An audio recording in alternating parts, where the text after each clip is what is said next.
오늘은 본질 발현자라는 제목으로 우리가 은혜를 받기를 원합니다. 이 시대는 전 국민이 다 판사요, 전문가인 그런 시대가 되었습니다. 그런데 여러분들도 아시다시피 지난 주간에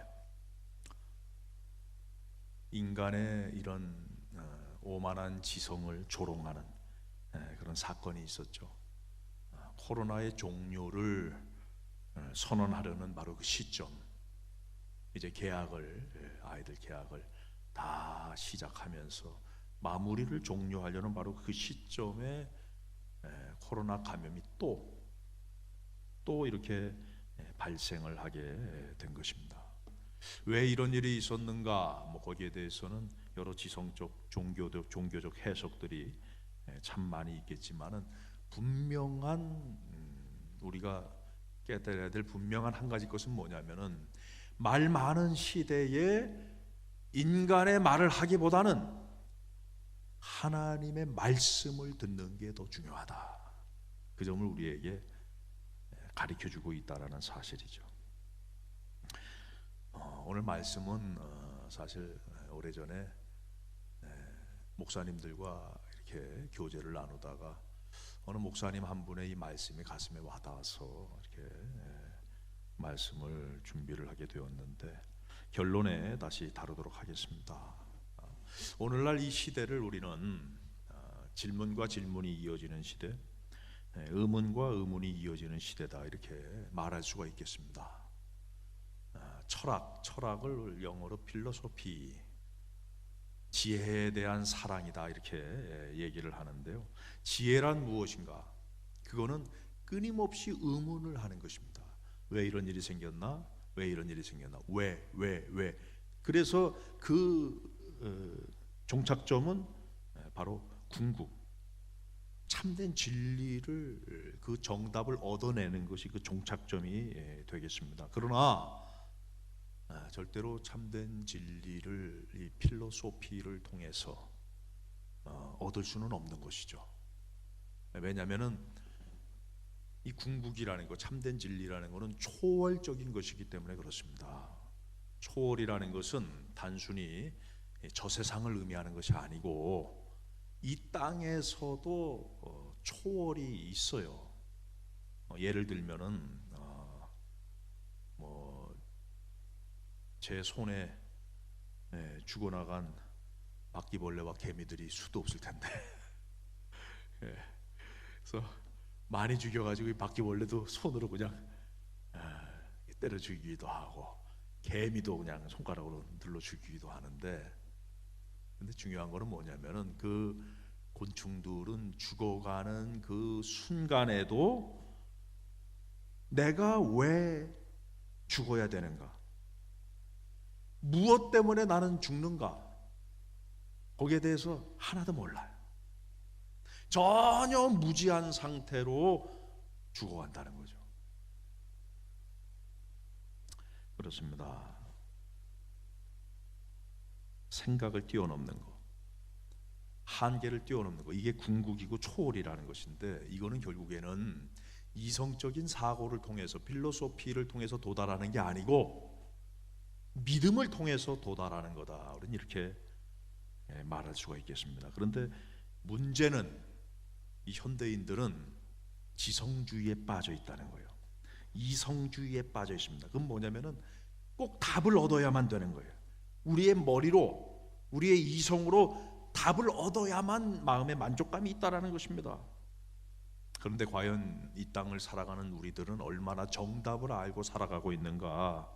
사실 이 세상에 많은 것들이 답이 없는 게 수도 없어요.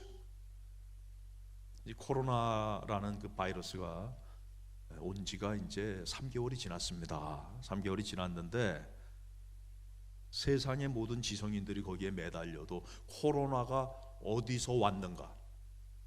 코로나가 언제 끝날 것인가? 거기에 답을 내릴 수 있는 사람이 아무도 없어. 아무도 없다. 여러분, 가장 기본적인 걸 한번 질문해 봅시다.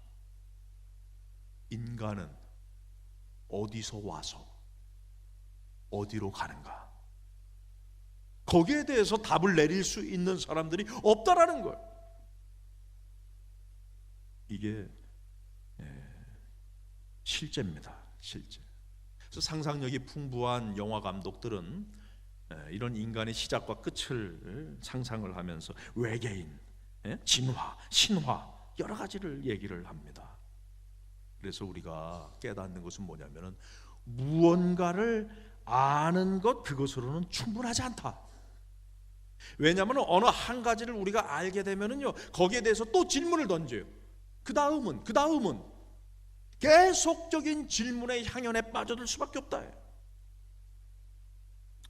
그런데 왜 이런 질문을 계속 던지냐면은 그 질문의 최종 목적지는 본질이 나올 거예요. 본질, 궁극, 초월. 그 본질이라고 말할 수 있는데 본질에 도달할 거라는 바로 그런 생각 때문이죠. 그런데 만약에 그렇게 계속적인 질문을 던져서 본질에 도달했다고 하더라도 무엇을 할 수 있을까? 사실 할 수 있는 게 없어요. 그래서 저는 여러분들에게 말씀드리고 싶은 것이 오늘날 이 시대에 우리에게 필요한 것은 뭐냐? 본질을 아는 것이 필요한 게 아니다. 그 이상. 여러분 사실 본질은 우리가 이성으로 알 수도 없습니다. 불가지론이 아니라 우리 이성을 넘어서는 거예요. 마치 개미와 바퀴벌레가 왜 죽는지 어떻게 죽는지 도무지 알 수 없는 것처럼 그건 우리하고 우리의 이성을 넘어서는 겁니다. 그렇기 때문에 중요한 게 뭐냐? 본질을 우리의 삶의 자리로 끌어내리는 게 중요하다. 그 본질은 성경에서 하나님이다 이렇게 얘기를 합니다. 초월자요, 본질이요, 인생의 궁극이 바로 누구냐? 하나님을 우리의 삶의 자리로 끌어내려야 우리가 본질을 알 수 있고 대화를 나눌 수가 있어요. 그걸 보고 신학적으로 성육신이다 이렇게 얘기를 하는 것입니다. 초월이 이 땅에 내려와야만 우리의 이성과 대화를 나누면서 대화가 가능합니다. 그 이후에야 대화 이상의 것을 우리가 추구할 수가 있다는 것이죠. 오늘 말씀 여러분들이 주의를 기울여서 들으셔야 되겠는데요. 말씀으로 들어가 봅시다. 첫 번째, 율법 학자의 문제는 무엇인가? 오늘 여기 본문에 보니까 율법 교사라고 나오는데 그 율법 교사의 문제는 뭐냐? 그 율법 교사가 예수님께 질문합니다. 누가복음 10장 25절 말씀 우리 한번 다 같이 읽어볼까요? 시작. 어떤 율법 교사가 일어나 예수를 시험하여 이르되 선생님 내가 무엇을 하여야 영생을 얻으리까? 가만 보면은 우리가 이 율법 교사가 영생의 문제에 대해서 예수님에게 물어보고 있는 것처럼 보입니다. 즉 본질에 대한 문제, 궁극에 대한 문제에 대해서 예수님한테 질문하는 걸로 보이지만은 실제적으로 보니까 예수님을 시험하기 위해서 이거를 지금 질문하고 있다 이렇게 말씀해주고 있습니다. 이것은 무엇을 의미하는가? 오늘날 이 시대의 사람들의 모습이라는 거예요. 진리가 무너져가고 거룩이 세속화되고 가고 있는 이 세상의 모습을 사실 보여주고 있는 증거다. 여러분 과거에 이 소크라테스라는 이 사람이 최고의 철학자로 이름을 날렸는데 그 사람의 그 시대에는 소피스트라는 사람들, 쉽게 얘기하면 지식주의자, 현학주의자들이 다스리고 있는 그런 시대였습니다. 그 시대상이 어떠냐? 이 그리스가 황금기를 지나서 스파르타와 28년간 전쟁을 했어요. 여러분 28년 전쟁을 했다고 생각해 보세요. 얼마나 나라가 피폐해지고 어려워지겠습니까? 그래서 그리스의 황금기가 저물어가고 있는 바로 그 시점, 페리클레스라는 그리스도의 걸출한 인물이 민주주의라는 그런 정치제도를 확립한 이후에 그 민주주의의 폐단이 드러나기 시작한 바로 그 시점에 소크라테스가 등장을 한 것입니다. 여러분 이 민주주의, 페리클레스가 만든 민주주의라는 건 뭐냐면은 실력이 있고 진실된 사람이 당선되는 게 아니라 이 공직을 선거로 뽑았는데 마치 인기 투표처럼 돼버리는 거예요. 실력이 있고 진솔된 사람이 당선되는 것이 아니라 여론을 선동하고 말 잘하는 사람이 당선이 되는 그런 마치 초등학교 반장 선거처럼 인기 투표가 되는 시대가 돼버린 것입니다. 그래서 이런 시대를 그때 이런 표현을 썼어요. 중우 정치 시대다. 어리석은 대중이 이끌어가고 있는 정치 시대다. 이렇게 이름을 지은 것입니다. 그래서 소크라테스도 사형 선고를 받았는데 법정에서 판결을 내릴 때 어떻게 판결을 내렸냐면은 투표를 했어요. 투표. 그래가지고 소크라테스가 281대 210이라는 표 차이로 사형을 선고받게 되는 것입니다.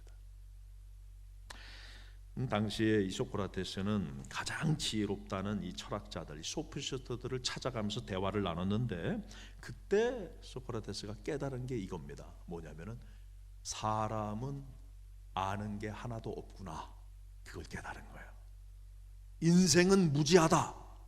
그러니까 소크라테스와 소피스트의 차이점은 뭐냐? 소크라테스는 인생이 무지하다는 것을 자신이 알고 있는 것이고 소피스트들은 인생이 무지하다는 사실을 모르고 있다라는 바로 그 차이가 둘의 차이라는 거예요. 그래서 소크라테스는 자신의 무지성으로 인해서 한 권의 책도 쓰질 않았습니다. 왜냐하면 본인이 무식한데 무슨 책을 쓰겠어요. 살아생전 한 권의 책도 소크라테스는 쓰지를 않았어요. 그러나 소피스트들은 끊임없이 진리에 대해서 의문에 의문을 달고 질문에 질문을 달면서 끊임없이 비판하고 문제를 제기했던 것이죠. 그러나 해답은 없어요. 단지 지식의 나열이고 끊임없는 문제의 제기, 비판으로 만족하는 것입니다. 오늘날 이 시대와 똑같습니다. 자신의 지성을 자랑하고 자신의 많이 아는 걸 자랑할 뿐이에 불과할 뿐이라는 거예요.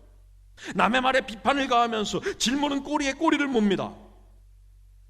안타까운 거는 이런 시대 정신이 교회 안에도 스며들어왔다.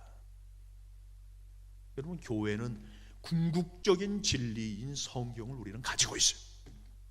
그럼에도 불구하고 이 율법 학자처럼 이 궁극적인 진리가 있음에도 불구하고 마치 답을 필요로 하는 것처럼 끊임없이 질문하고 또 질문하고 또 의문을 가하는 것이 오늘날 이 현대 교회의 문제점이다. 비판을 위한 비판이라는 것이죠. 이미 율법학자는 답을 가지고 있어요. 성경이 있으니까. 그래서 율법학자가 예수님한테 질문을 합니다. 비판을 위해 질문을 하는데 소크라테스처럼 예수님은 질문에 질문으로 답을 하죠. 누가복음 10장 26절 말씀에 예수께서 이르시되 율법이 무엇이라 기록되었으면 네가 어떻게 읽느냐. 이 말은 뭐냐면은 답이 뭔지 네가 말해봐라. 예수님께서는 그 답을 답변해 주시기 이전에 예수님께서는 질문을 던진 거예요. 율법학자, 그러면 너는 답을 알고 있느냐? 너의 답은 무엇이냐? 질문을 합니다. 그때 율법학자가 대답을 하죠. 누가복음 10장 27절 말씀에 대답하여 이르되, 유명한 말씀 아닙니까?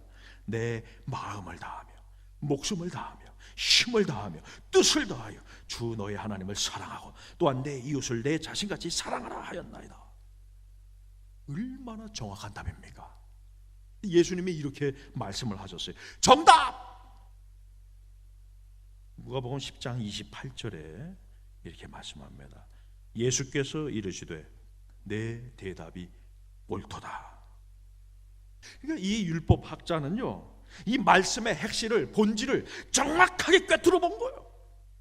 물어볼 필요도 없었습니다. 이미 정답을 다 알고 있어요. 성경 말씀이 나와 있어요. 그러면 중요한 건 뭐냐? 왜 물었나? 알고 있는 것을 왜 질문했냔 말이에요. 이게 우리를 두 번째 대지로 이끌어 가는 것입니다. 두 번째 대지, 본질을 아는 것으로 충분하지 않다. 따라해 볼까요? 본질을 아는 것으로 충분하지 않다. 여러분, 사람들은 알면 된다고 생각합니다. 성경을 안다 말이에요. 무언가를 안다, 그걸로 다라고 생각을 하고 있어요. 그러나 여러분, 이건 굉장한 위험한 오류입니다. 많은 사람들이 책을 읽고 많은 사람들이 성경을 읽으면서 설교를 들으면서 은혜를 받고 도전을 받습니다. 그러나 사람의 열정이라는 거는요, 금세 사그러져 버리는 거예요. 열정은 곧 식어지는 성질이 있다라는 것입니다. 마치 뜨거운 물이 시간이 지나면은 차갑게 변하는 이치랑 똑같은 것이죠. 그래서 예수님께서는 이 율법학자의 오류에 대해서 말씀을 하시는 거예요. 너는 지식적으로 훌륭하다, 너무나 잘 알고 있다. 그러나 너의 문제가 무엇인지 너는 알고 있는가? 단지 알기만 하는 게 너의 문제라는 거예요. 너는 많이 알아, 그게 맞아요. 그러나 그 아는 것이 너의 문제다. 소크라테스는 이런 얘기했죠. 너 자신을 알라. 근데 예수님은 거기에서 한 걸음 더 나아갑니다. 너 자신을 아는 것으로 충분하지 않다. 왜요? 여러분, 구원의 방법을 압니다. 성경을 압니다. 그게 그 사람에게 구원을 가져다 줍니까? 그 지식이 그 사람을 구원합니까? 오늘 이 율법 학사도요, 이 구원에 대한 지식을 정확하게 알고 있어요. 누구보다 잘 알고 있습니다. 성경을 꿰뚫어 보고 있어요. 그런데 그 사람은 예수를 믿었습니까? 구원을 받았습니까? No. 지식이 사람을 구원하는 것이 아니라는 거예요. 지식을 넘어서야 된다. 여러분, 이것이 소위 제자 훈련이라는 성경 공부의 장점이 많지만은 문제점이 그겁니다. 이 제자 훈련이라는 것은요, 많이 알려주는 게 목적이 아닙니다. 지식의 향유가 목적이 아니란 말이에요.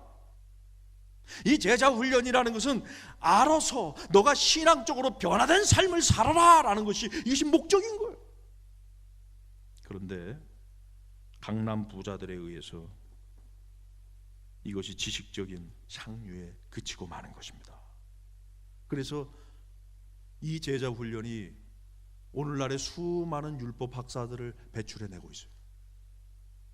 좋은 옷을 입고 좋은 자리에 앉아가지고 좋은 음식을 먹으면서 이거는 저런데 이거는 저런데 남을 판단만 하고 있더란 말이에요.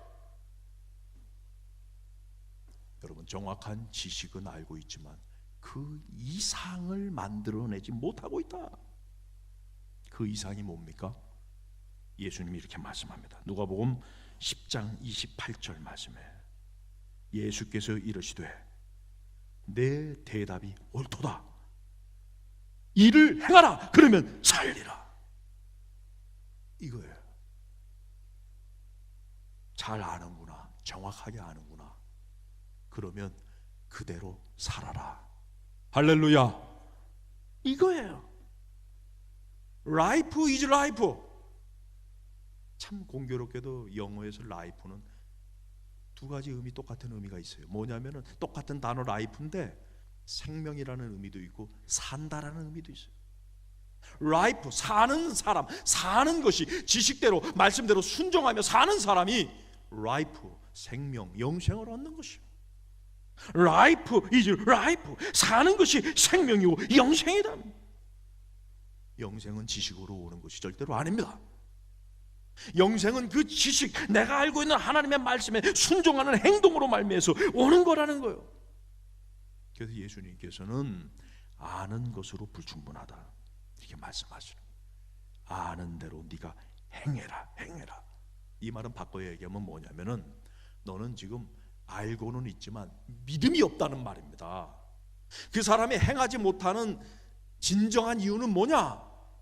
그거는요, 성경 말씀대로 행하기 위해서는 나의 세속적인 욕망을 내려놔야 되는데 이 성경 말씀을 나의 세속적인 욕망을 내려놓을 만큼 믿지를 않는다는 거예요. 그럴 만큼 이것을 믿지를 않는다는 거예요. 그래서 평생 지식의 함정에 빠져서 질문만 하고 의문만 하다가 헛된 일만 하다 지옥에 가버리는 것이죠. 그래서 저는 감히 이렇게 말씀드리고 싶어요. 차라리 조금만 알면은 좋았을 텐데, 차라리 율법 교사가 조금만 알았으면은 교만하지 않고 남을 판단하지 않고 오히려 겸손하니 하나님 앞에 오히려 겸손하게 나아갔을 텐데, 너무 많이 알아가지고 탈이 없구나. 여러분, 사람의 기억력, 지식 이런 걸 과대평가하지 마시기를 바랍니다. 사라져버려요. 다 금세 사라져버려요. 호세아서 13장 3절에 보면은 사람도 사라져버립니다. 사람도. 그들은 아침 구름 같으며 쉬 사라지는 이슬. 쭉 보면은 광풍에 날리는 쭉정이, 굴뚝에서 나가는 연기 같은 이 인생이라는 거예요. 하물며 호세아서 6장 4절 말씀에 우리의 하나님에 대한 사랑, 우리의 이 신앙적 지식으로 인해서 뜨겁게 타오르는 이 마음의 열정도 호세아 6장 4절에 보니까 너희 인애가 아침 구름이나 쉬 없어지는 이슬 같구나. 여러분, 행동하지 않는 지식이라는 거는요 금세 사라져버려요. 그는 율법학자 신앙인이 될 뿐입니다. 여러분, 하나님은요 입만 천국에 갈 그런 성도가 되라고 우리를 부른 것이 아니라는 거예요. 지식을 넘어서 신앙의 삶의 열매를 맺는 저와 여러분 되기를 주님의 이름으로 축원합니다. 마지막 세 번째, 지식의 함정에 빠지지 말라. 그럼 지식의 함정에 빠지지 않는 게 참 중요합니다. 그러면 이 율법 교사에게 예수님이 말씀하셨잖아요. 너 정답이다. 너 바로 알고 있구나. 이렇게 얘기했지 않습니까? 그러면 이 율법 교사는 예수님의 가르침대로, 그래요, 가서 내가 그대로 실천하겠습니다 하고 밖으로 뛰어나갔는가? 그러나 성경은 안타깝게도 이렇게 기록을 해주고 있습니다. 누가복음 10장 29절 말씀해 보니까 이렇게 말씀해 주고 있어요. 그 사람이 자기를 옳게 보이려고 예수께 어떻게 했어요? 여짜오되. 또 질문하고, 또 질문. 내 이웃은 누굽니까? 또 질문하고, 또 질문하고, 지식의 함정에 빠져서 지식주의에 빠져 있어요. 나가서 아는 대로 살아야 되는데 또 물어보고, 또 물어보고. 이미 알고 있잖아요. 성경에 있잖아요. 왜 그렇게 물어볼까? 그거는요 예수님을 시험하는 것이라고 성경은 말씀해주고 있고, 혹은 자신을 옳게 보이는 것이라고 성경은 말씀해주고 있습니다. 이 둘 다는 같은 건데 자신을 드러내고자 하는 욕망 때문에 이렇게 하는 것입니다. 그는 아는 것이 전부인 그런 공허한 인생에 불과할 뿐이라는 거예요. 얼마 전에 어느 목사님 교회에 갔는데요, 방문을 했는데 그 목사님이 아주 차를 많이 가지고 계시더라고요. 여러 종류의 차를 가지고 계시더라고요. 타는 차가 아니라 먹는 차, 먹는 차를 아주 여러 종류 많이 이렇게 구비해 놓고 계셨어요. 그래서 제가 그 목사님한테 그랬습니다. 목사님, 최고 비싼 거 가져와라. 최고 비싼 차 마십시다. 떠나가면 다 놓고 갈 것들인데 먹을 수 있을 때 먼저 가장 좋은 거 먹는 게 지혜로운 거예요. 그 목사님이 코로나 때문에 많은 걸 느꼈던 모양이에요. 그렇게 아끼는 조그마한 요거에 몇십만 원 하는 차를 딱 꺼내가지고 먹읍시다. 그래서 어때, 좀 제 얼굴이 좀 좋아 보입니까? 몇십만 원 차 먹은 얼굴 같아 보여요? 여러분, 우리는 진리에 대해서 질문합니다. 예수 믿는 것이 뭡니까? 예수 믿으면 어떻게 됩니까? 그런데요, 계속 물으면 안 돼. 계속 질문하고 또 질문하고 또 질문하고. 그거는요, 실제 그 사람은 예수 믿기 싫은 거예요. 왜 예수 믿기 싫으냐? 그거는요, 그의 발목을 붙잡는 게 있습니다. 뭐가 그의 발목을 붙잡습니까? 그의 환경, 그의 취미생활, 그의 습관, 그의 비전, 이런 수많은 것들이 진정으로 말씀대로 순종하는 그의 발목을 붙잡고 있는 거예요. 사실 순종하기 싫은 거예요. 믿기 싫은 거예요. 얼마나 참 안타까운 모습입니까? 다람쥐 쳇바퀴들도 계속 질문만 던지고 있어요. 저 같으면 이러겠어. 그래, 너 잘났다. 끝. 대화를 끝내겠어요. 근데 예수님은요, 계속 대화를 이끌어 가십니다. 그래서 그 뒤에 사마리아 비유도 얘기하면서 쭉 대화를 이끌어 나가시는데, 왜 그러실까? 그거는 뭐냐면요, 그 율법 교사도 구원의 대상이라는 겁니다. 그리고 그 율법 교사가 바로 저와 여러분이라는 거예요. 저와 여러분, 순종하고 행동하기보다는 질문하고 또 질문하고 쳇바퀴 돌듯 그런 신앙생활하는 바로 저와 여러분의 모습일 수 있다. 예수님께서는 이 대화의 마지막을 이렇게 말씀하십니다. 누가복음 10장 37절 말씀에 이렇게 이르되 자비를 베푼 자니이다. 예수께서부터 다 같이 한번 읽어볼까요? 예수께서부터 시작. 예수께서 이르시되 가서 너도 이와 같이 하라 하시니라. 한번 따라해 볼까요? 가서 너도 이와 같이 하라. 할렐루야. 아까 얘기했잖아요. 아까 행하라. 그러면 살리라.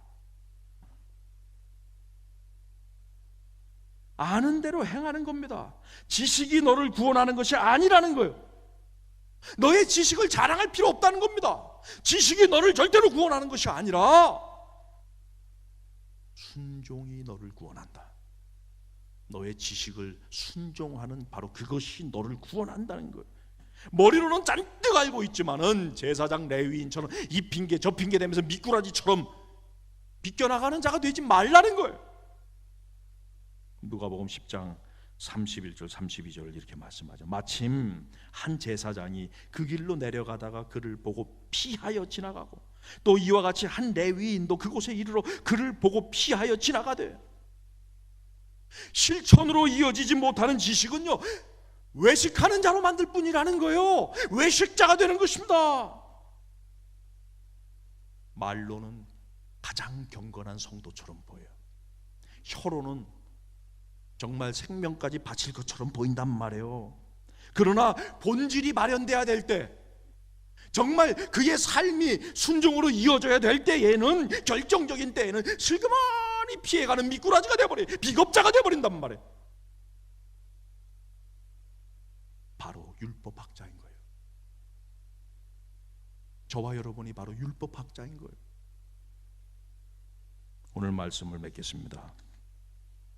다시 서론으로 돌아가면은, 제가 목사님들과 대화를 나눴는데 목사님 한 분이 이런 말씀을 했어요. 어떤 얘기를 했냐면은, 목사님, 교회가 정말 필요로 할 때 정말 입만 열면 충성한다, 입만 열면 생명 던진다, 그분이 정말 뭔가 할 줄 알았는데 그분은 얼른 사라져서 뵈지도 않고 조용히 묵묵히 예배 시간 되면 예배 자리에 앉아서 예배 드리는 그분이 헌신하더만요. 누군가가 저 사람의 본질을 정확하게 알았다라고 말한다면 그 무엇을 의미하는 겁니까? 누군가의 그 본질을 우리가 어떻게 알 수가 있죠? 행동. 그러니까 그 목사님이 나는 저 성도의 본질을 정확하게 알았습니다 라고 그 목사님이 말씀을 했다면은, 그 목사님은 그 성도의 무언가의 행동을 봤다는 거예요. 여러분, 본질을 여러분의 머리에만 집어넣고 있지 마시기를 바랍니다. 본질은요, 지금도 우리 머릿속에서 아우성치고 있어요. 밖으로 나를 내보내달라. 밖으로 나를 내보내달란 말이에요. 본질을 네 머릿속에만 간직하지 말란 말이에요. 끊임없이 우리에게 요구하고 있어요. 욥의 세 친구, 여러분, 욥의 세 친구 성경에 보면은 이 욥기서가요 42장이나 되어져 있어요. 42장. 또 한 장 한 장이 얼마나 긴지 모릅니다. 그런데 그 42장의 대부분이 그 세 명의 친구가 질문하고 또 질문하고 또 질문하고 또 질문하고, 아이고 짜증이 나. 얼마나 비슷한 얘기 계속 반복하고 있는지 정말 짜증이 날 정도예요. 여러분, 질문의 향연, 지식의 향연으로 만족하지 마세요. 질문하다 지옥 특실 예약해 놓는 것입니다. 본질이 나타나게 해야 된다. 본질이. 성경에서 말씀하는 본질은 뭐냐? 본질은 하나님을 사랑하고 너 자신을 사랑하고 내 이웃을 사랑하라, 이거라는 거예요. 그래서 누가복음 10장 27절 율법학자가 대답을 잘했잖아요. 대답하여 이르되 내 마음을 다하며 목숨을 다하며 힘을 다하며 뜻을 다하여 주 너의 하나님을 사랑해라, 그리고 내 이웃을 사랑해라, 그리고 너 자신을 사랑해라. 그 말은 뭐냐면은 눈에 보이는 나 자신, 눈에 보이는 내 이웃도 사랑하지 못하는 사람이 궁극적인 본질, 하나님을 사랑한다라고 말하는 거는 그거는 가짜예요. 거짓말. 불가능하다. 여러분, 오늘은 어버이 주일입니다. 우리가 만나는 이 사회에서의 최초의 이웃은 누굽니까? 우리가 이 세상에 나와서 만나는 최초의 이웃은 여러분의 부모님이에요. 응애 하면서 가장 우리가 맞닥뜨리게 되는 부모는 우리의 이웃이고 부모님이고 우리의 가족 식구단 말이에요. 그 너의 최초의 이웃인 너의 부모님과 가족 식구들에게도 네가 사랑하지 못하는 사람이 다른 이웃을 사랑한다, 그걸 거짓말하지 말란 말이에요. 그래서 디모데전서 5장 4절에 이렇게 말씀하는 겁니다. 만일 어떤 과부에게 자녀나 손자들이 있거든 그들로 먼저 네 부모에게 잘해라 말이야. 네 부모에게 잘하지도 못하면서 다른 이웃을 잘한다고 돌아다니는 게 그게 얼마나 그게 웃기는 말이냔 말이야. 여러분, 부모에게도 잘하지 못하고 가족 식구에도 잘하지 못하는 사람이 하나님께 잘한다, 거짓말이다. 있을 수 없다. 그러면 실상 제가 가만 보니까 부모에게 잘하는 사람이 자녀에게도 잘하더라고요. 실상 그렇습니다. 얼마 전에 여러분 충격적인 뉴스 보셨잖아요. 어떤 남자가 어머니 죽이고 12살 난 아들도 죽여가지고 장롱에 넣어버렸어. 다 아시죠? 기자가요 질문을 했어요. 기자가, 어머니는 죽였는데 왜 12살 먹은 아들까지 죽였습니까? 자고 있는 아들은 왜 죽였어요? 그랬더니 그 아버지가 뭐라고 얘기한 줄 아세요? 할머니 없이 혼자서 못 살까봐 죽였어요. 그러니까는 어머니를 사랑하지 못하는 사람은요, 자녀 사랑하는 걸 애초 생각도 안 하고 있어요. 내가 자녀를 돌볼 거라는 생각은 아예 배제되어 있다는 말이에요. 부모도 사랑하지 못하는 사람은 자녀도 사랑할 수 없는 것이고 하나님은 더더욱 사랑할 수 없다라는 것입니다. 나 자신을 속이면 안 된단 말이에요. 여러분, 부모를 사랑하는 사람이 진정으로 자식을 사랑하는 사람이고, 자식을 사랑할 줄 아는 사람이 진정으로 부모를 사랑하는 사람이고, 이런 사람만이 비로소 하나님에 대한 사랑을 논할 수 있다. 입만 나불나불 대는 것이 아니라 진정으로 하나님의 사랑을 논할 수 있는 사람은 그런 사람이라는 거예요. 여러분, 저는 우리 모압의 권속들이 본질의 발현자가 되기를 원합니다. 지식의 향유에 그치지 마세요. 좋은 옷 입고 좋은 밥 먹으면서 강남 부자처럼 앉아가지고 제자 훈련 받았다고 그것이 라떼리가 돼가지고 누구는 어떻고 누구는 어떻고 판단만 하고 있는, 질문에 질문을 던지고 의문에 의문을 던지고 비판에 비판을 더하는 그런 어리석은 자가 되지 말고 본질을 머릿속에서 끄집어내 일을 행하라. 그러면 살리라. 가서 너도 이와 같이 해라. 그런 성도가 되기를, 라이프 이즈 라이프, 말씀을 살아내는 성도가 되기를 주님의 이름으로 축원합니다. 하나님의 꿈이 나의 비전이 되고 예수님의 성품이 나의 인격이 되고 성령님의 권능이 나의 능력이 되길 진정으로 원하고 바라고 기도합니다. 할렐루야. 다 일어나셔서 우리 찬양합시다.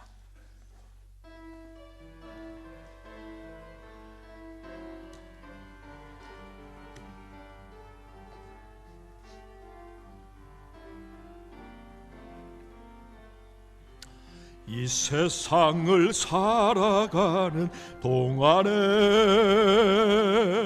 나의 힘을 의지할 수 없으니